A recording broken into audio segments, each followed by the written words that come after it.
Hi, welcome. Thanks for joining me. This is Elizabeth with Wandering Soul Enterprises, and today we're talking about the gambler archetype. So, in his light attribute, his or her light attribute, the gambler has a willingness to follow intuition even when others doubt you. And in the shadow attribute, is relying on luck rather than hard work. So if this is your first time to my Archetypes and Elements series, please check out the introduction video. I'll post the link in the description box below.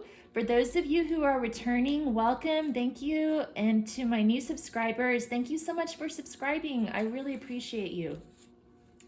So a gambler is a risk taker who plays the odds, and it can be a form of addiction. So if you resonate with the gambler archetype and think you might also have a problem with it, you might also check out the addict archetype to see if that has messages for you. Entrepreneurs and day traders can also be associated with this archetype, and those who take risks in politics and other social arenas. I've also been noticing I don't think it's necessarily one of the gambler offshoot archetypes, but I feel like reading the cards has a lot of correlations with gambling, just because you're relying on your intuition, and I guess just because of the cards themselves and all the suits and kind of interpreting what they mean, it's sort of I guess one of the things that can join those two is like it can almost be addictive, divination and reading the cards. I know it's something that I've sort of struggled with, and now I'm here offering it to you guys, right? But to me, it seems like you just have to stay in a healthy mindset where you're open to the possibilities and using the cards to help you explore different possibilities and develop your self-awareness rather than relying on the cards to be the answer for you. You have to rely on your own intuition. And I think like gambling, it's the same sort of idea where in the light attribute, you're relying on your intuition and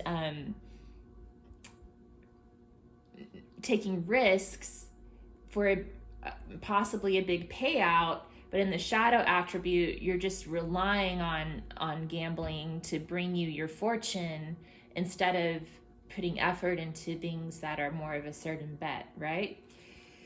Okay, so the gambler attempts to outrun the speed at which ordinary change happens. So they try to get that quick win. In the positive aspect, they manifest in following their intuition, even in the face of universal doubt, even against the odds. And the shadow gambler has a compulsion to look for lucky breaks, even in relationships, rather than working hard to make them succeed. So if you think that the gambler could be one of your core 12 archetypes, look for the ability to follow your intuition in risky situations. I'm gonna look in the book just to see if there's anything else. And I'm looking at the Sacred Contracts book. Oh, there's a little feather stuck in there. That's kind of neat.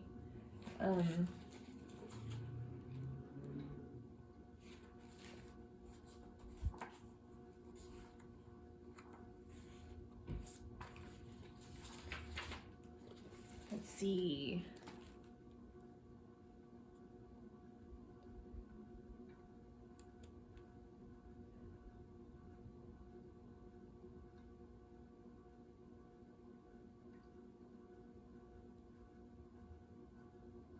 The drama of trying to outrun the odds is the psychic lock on the gambler within a person's psyche. So, from real estate ventures to scientific research, hunches have often yielded fruitful outcomes. To assess whether you are a gambler, review your ability to follow your intuition and what others might consider risky inner guidance. Ask yourself how many of your decisions are based on gut instinct rather than facts and figures.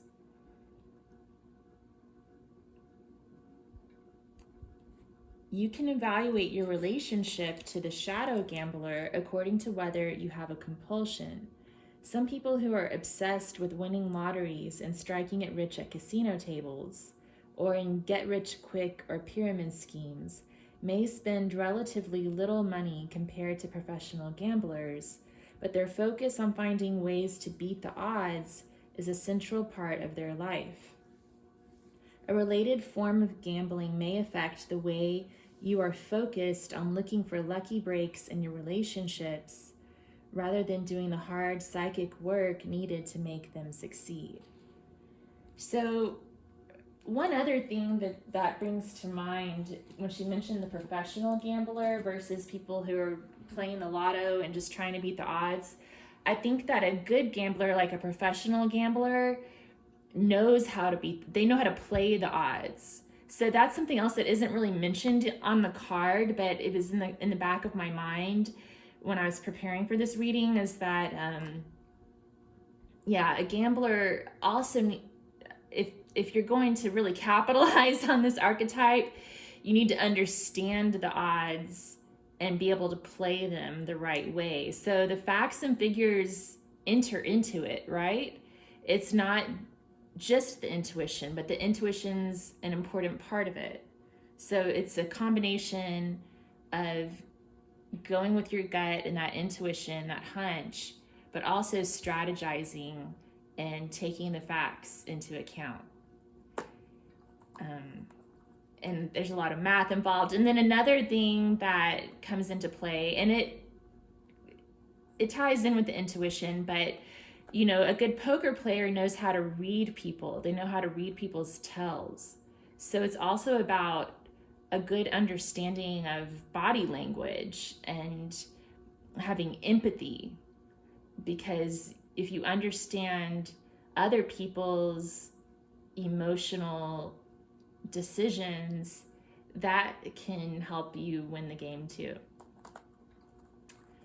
So from the element of air, we have card E12, Daisy Fairy.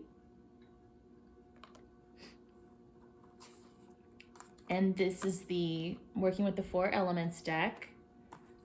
From the Sailor Jerry cards, we have the Six of Diamonds. From the Antique Anatomy Tarot, we have the Seven of Coins. From the Wildwood Tarot, we have the Eight of Stones, Skill. This card keeps showing up today. It's interesting. And from the Waite Coleman Smith deck, we have the Queen of Pentacles. Luck be a lady. Okay, so 6, 7, 8, lucky numbers.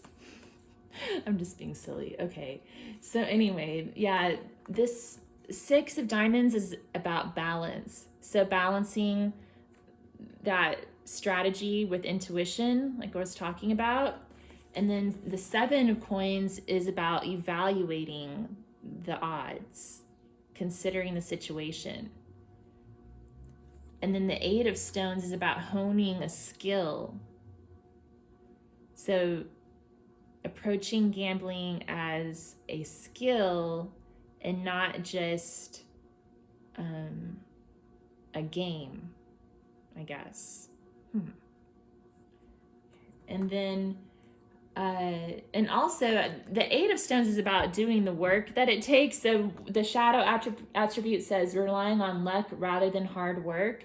So the Eight of Stones could be talking about the need to make sure that you're balancing your gambling life with the hard work that it takes to make a living. So, you might have a budget set aside for gambling, but you're not going to put so much in that set aside budget that you don't have enough for your living expenses. And you've got a regular steady job that helps you earn a reliable income to meet those needs for your daily living expenses. And then the Queen of Pentacles is about abundance, fruitfulness. So I see her as sort of like the prize. I hate to objectify women that way, but I'm kind of seeing that like this is when you hit the jackpot. You get the Queen of Pentacles. And then the Daisy Fairy, card 12.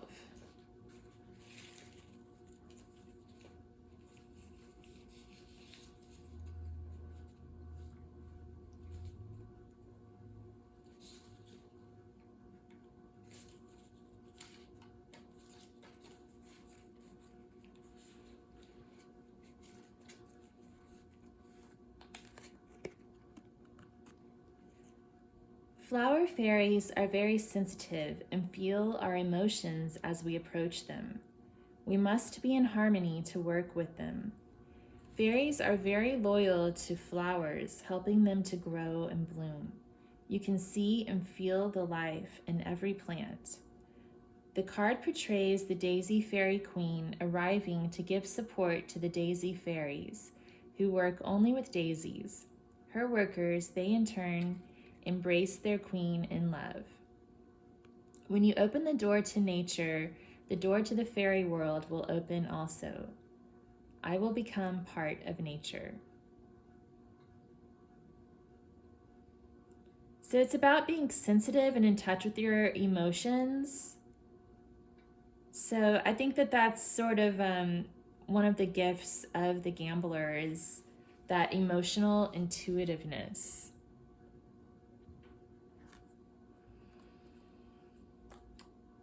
From the element of air, we have the Rainbow Angel, card A3.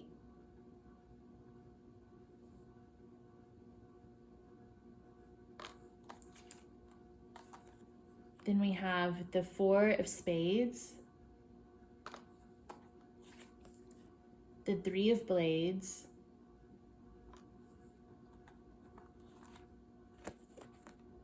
the Three of Arrows, Jealousy, and the King of Swords. So the Three of Swords popped up twice. So this is talking about those times when the bet doesn't work out and there's a loss. You've got to be able to absorb the loss, the possibility of loss, to be a gambler, to be a healthy gambler who's not addicted to it, I guess, or compulsive to their detriment. If you want to keep gambling fun and something that can add value to your life, you've got to accept the fact that sometimes you can lose, and you've got to have enough set aside that you can absorb that loss without losing everything. Okay, and the Four of Spades is about knowing when to quit, knowing when to hold them, know when to hold them and know when to fold them. And then the King of Swords is about making the right judgment, knowing when to act, and having the right timing.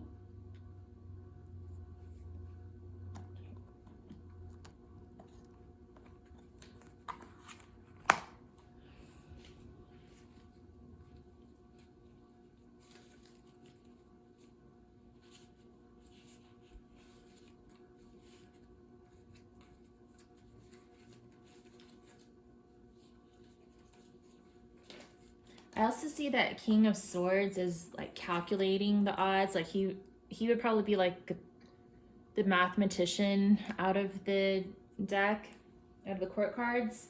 So he's the one who can run these calculations in his mind and keep that poker face as well. Like he's got the poker face too. So keeping a calm exterior while still being able to read other people's emotional tells and to be able to calculate the odds.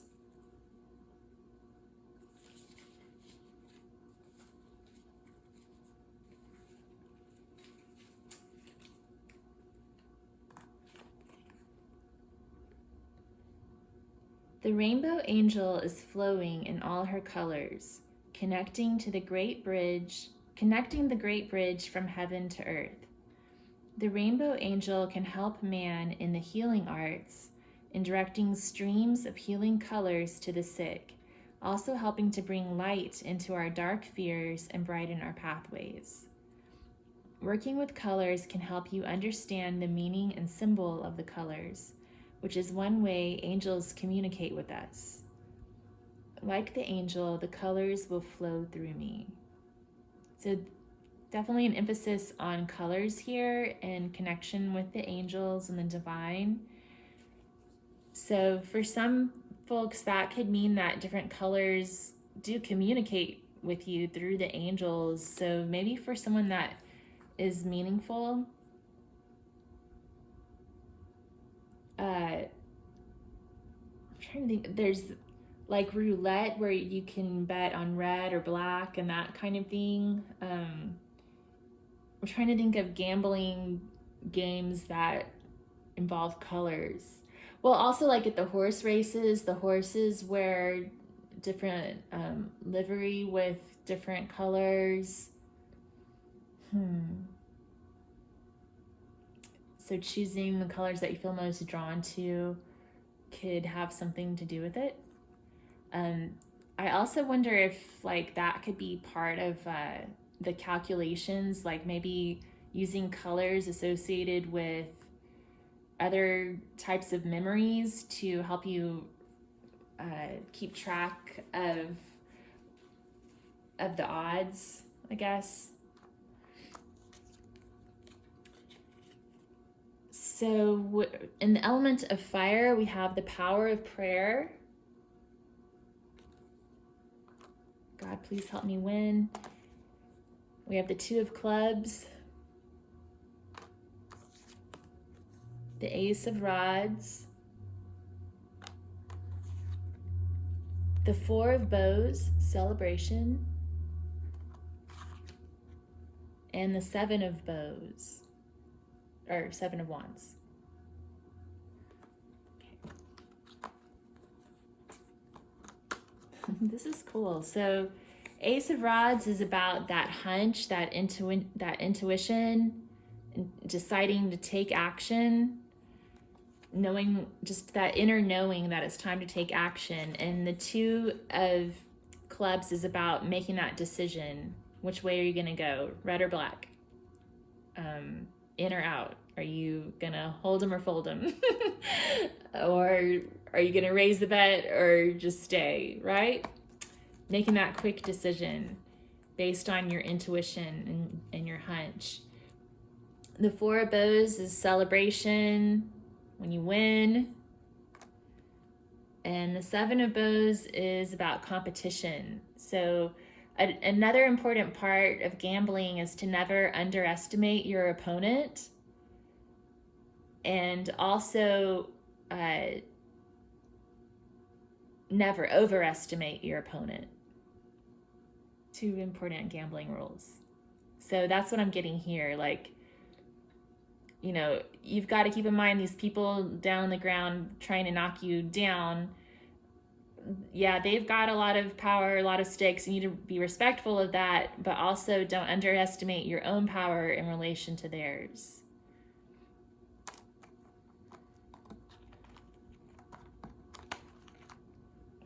Power of prayer.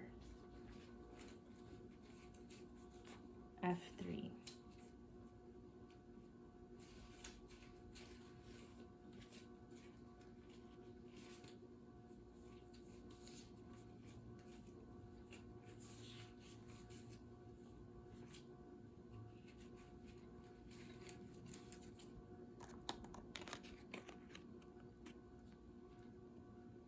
In prayer, we can create a spiritual aura around us like a bubble. In our spiritual development, we should learn to pray from our hearts to bring the power of God that is within us and without. When we create spiritual power, it allows our spirit helpers and angels to come close to our aura and work with us. The red in the card is for the energy we put into the prayer. The lotus flower opens the symbol we have opened to the spirit worlds. Look into the card and visualize what a prayer is like. I can create my own heaven on earth.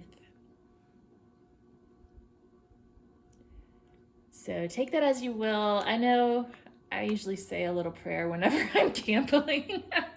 It seems like such a shallow thing to do compared to what I was just reading, you know, but well, maybe God smiles on the righteous, you know, and if God knows that you're going to be using your winnings for good and not evil, maybe that helps, you know. If God's on your side, you can't lose, right? Late Goddess, W5. So this card, you can look at it vertically and also horizontally if you want to see the lake.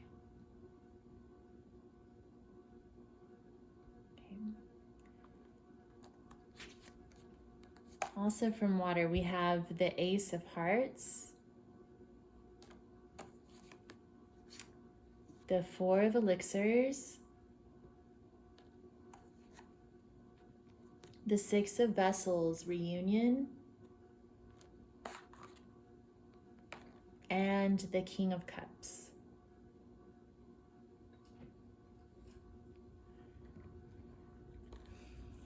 So I'm getting vibes of ups and downs here.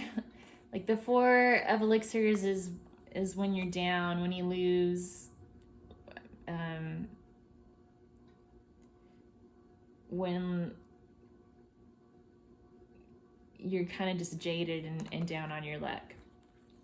The Ace of Hearts is about love, but I'm getting like comeback vibes here. The Six of Vessels is reunion, so it's like coming back after a loss, regaining that hope. And then the King of Cups is about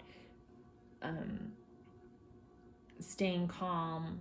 And I'm also getting like comeback, like making a comeback vibes from him too for some reason. Like being able to ride the ups and downs.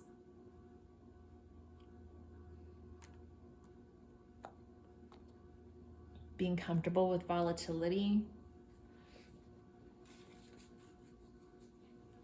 The Late Goddess.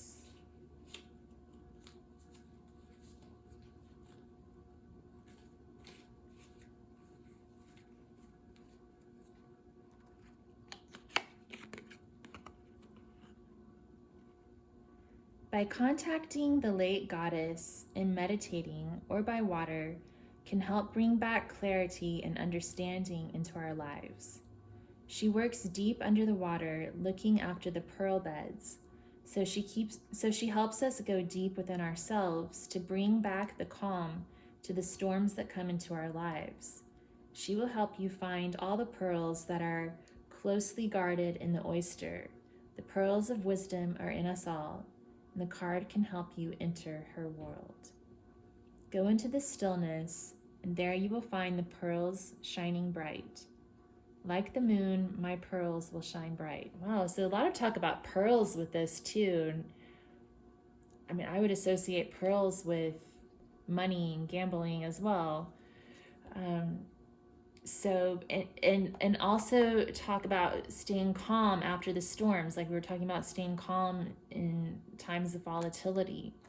So that's the lesson for the gambler, is to be able to stay calm and stable through the ups and downs, because when you gamble, you're bound to have big wins, but also sometimes big losses. So you have to be prepared to handle both of those. Okay, let's look at the goddesses. Goddess Inspiration Oracle.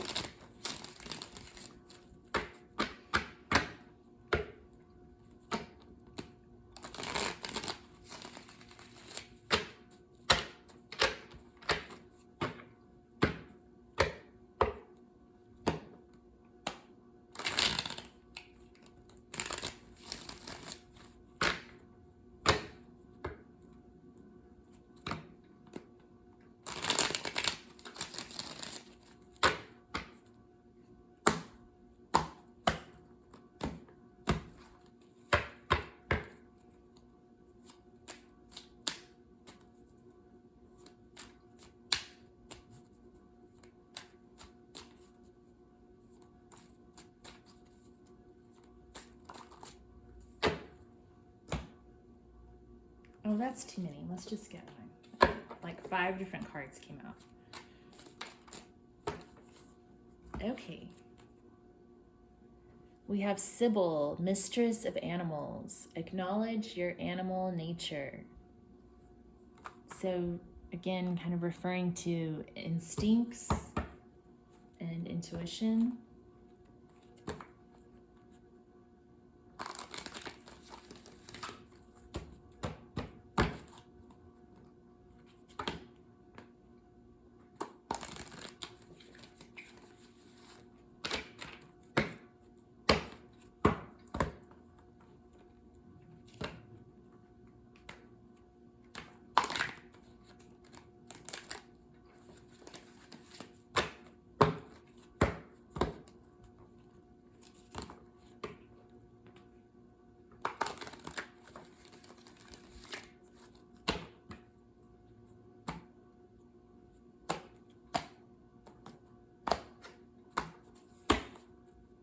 And from the Gods and Titans Oracle,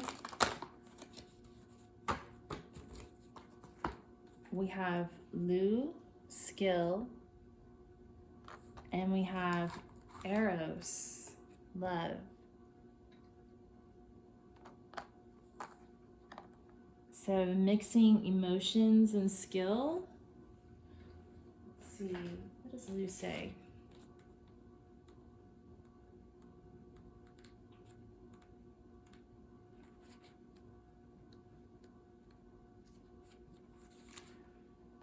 So Lu says, this is a time to further develop your education and skills. Enjoy your unique talents.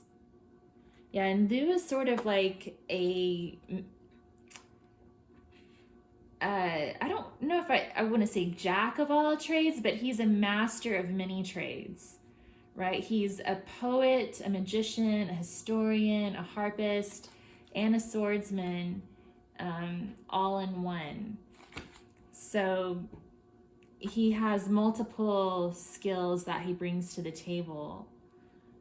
I think that's what the gods are trying to say to us today. Like, the gambler needs to bring a variety of skills to the table in order to be successful. And then Eros says, step out of chaos and allow love to direct all. A new love liberates your body, mind, and soul. Oh, that's cool. I know that part of this was talking about relationships too. So maybe for some people watching, it's about taking a chance on love as well, but also being willing to put in the hard work that it takes to maintain a relationship instead of just hoping that it's gonna fall out of the sky into your lap and everything's just gonna be happily ever after.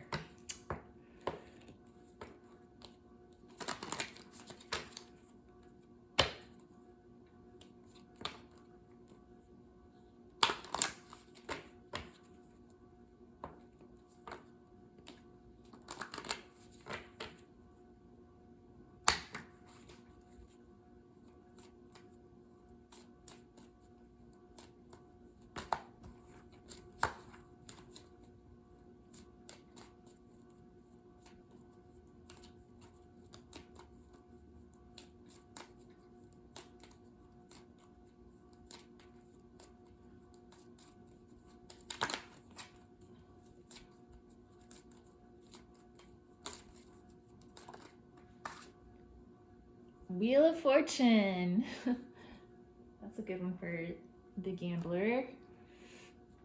So good luck. But the Wheel of Fortune turns around and around. So sometimes you're up and sometimes you're down. Look, it just showed up again.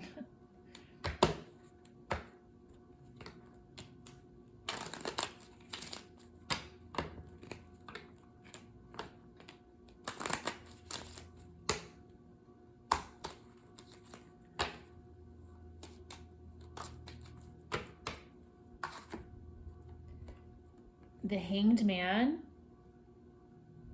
So this is about taking a break, taking a step back.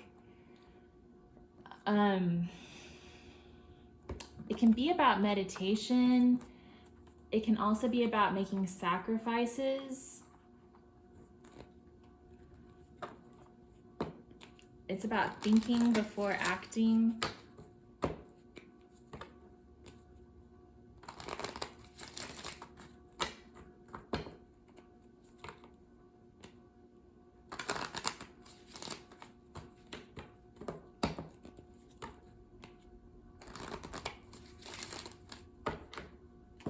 Knowing when to hold it. Knowing when to hold them and knowing when to fold them. That keeps coming up too.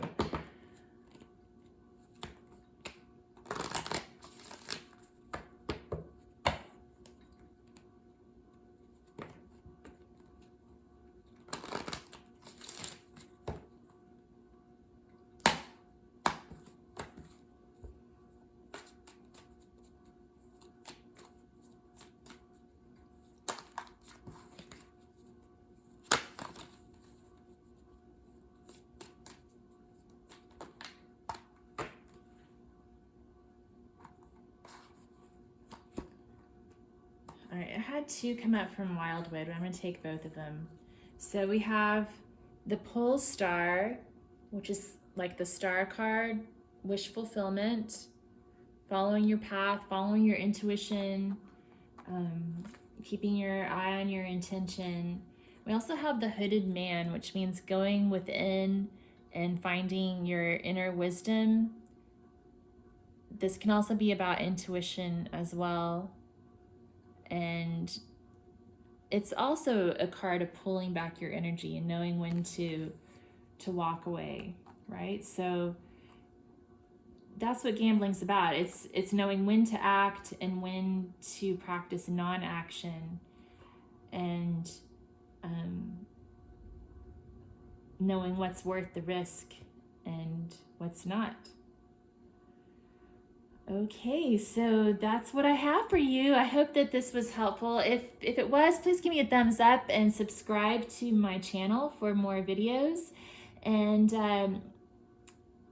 yeah, I think that's all I have for you guys. If you have any suggestions or want to share your story about how this resonates with you, please feel free to comment below. And until then, I'll see you later and have a great one. Bye.